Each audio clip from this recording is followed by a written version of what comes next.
Le projet de loi sur le pass vaccinal entraîne une vague de violence contre les élus. 60 auraient été menacés de mort depuis le début de l'année, selon le ministère de l'Intérieur. Des députés des Yvelines ont également été visés.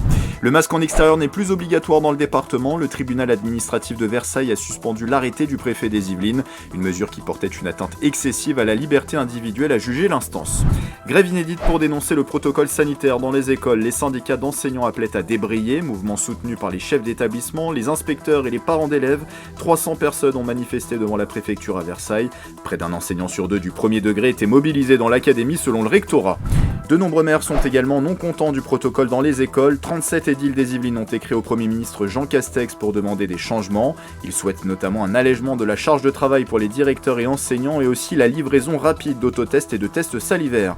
Depuis lundi, votre pass Navigo est également un sésame culturel. Il vous permet d'obtenir des réductions dans plus de 300 sites franciliens, 21 lieux dans les Yvelines, 4 millions de personnes sont concernées.